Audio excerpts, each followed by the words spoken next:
नमस्कार मंडळी, स्वागत आहे तुमचं आपल्या चॅनलवर।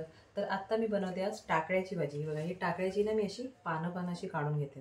ही अशी नुसती पानं घ्यायची काढून। ही बघा, हे याचा अजिबात देठ घ्यायचं नाही। तर हे टाकळ्याची भाजी मी अशी साफ करून घेतले आणि व्यवस्थित धुवून घेतले। नुसती पानं ही बघा, अशी पानं घेतले ही अशी आणि व्यवस्थित धुवून घेतले।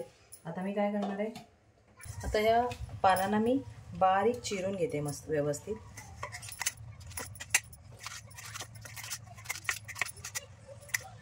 एकदम बारीक मी चिरून घेते। पहिले इथे मी पाणी गरम करायला ठेवले। आता या भाजीला 5 मिनिटं उकडवून घ्यायची आहे। तर ही बघा भाजी उकडले। आता मी गॅस बंद करते आणि हिला मी माझ्याकडे चाळणी आहे। आता माझी भाजी जास्त नाही आहे म्हणून मी या चाळणीवर घेते। मी या सकाळी पुऱ्या केल्या होत्या तर ते आहेच बाहेर, म्हणून मग मी त्याच्यातच काढून घेते ही भाजी। तुम्ही जास्त असेल तर मोठी चाळणी वगैरे घ्या आणि ही अशी त्याचं पाणी काढून घ्यायचं आहे। हे बघा, हे पूर्ण पाणी काढून घेतलं आहे। याला थोडी थंड होऊन द्यायची या भाजीला। तोपर्यंत आपण इकडे भाजीची बाकीचं मसाला बनवायची तयारी करूया। इथे कढईमध्ये तेल घेतलं आहे, त्यात घालते जिरं, थोडीशी मोहरी, त्यानंतर घेतली मी इथे हिरवी मिरची, ती घालते।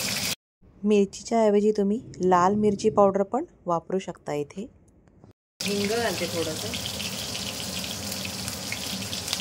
आणि मी एक मोठा कांदा घेतलाय चिरून, तर तो घालते। व्यवस्थित कांदा गोल्डन ब्राऊन होईपर्यंत फ्राय करून घ्यायचा आहे। कांदा फ्राय होताना घालणार आहे मी मीठ।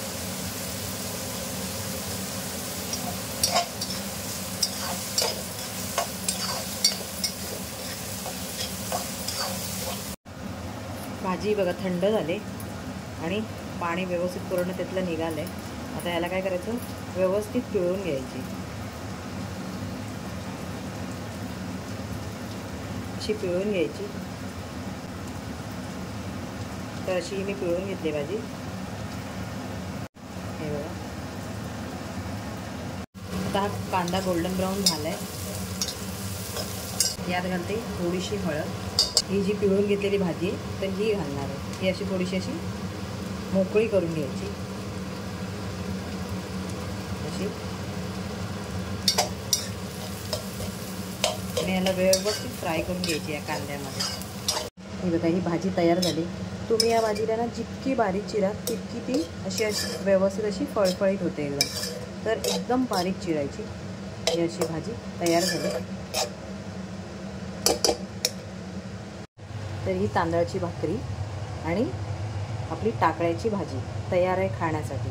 कशी वाटली रेसिपी नक्की कमेंट्स करून सांगा आणि व्हिडिओ आवडला असल्यास चॅनलला लाईक, शेअर आणि सबस्क्राईब करायला विसरू नका। धन्यवाद। जय हिंद।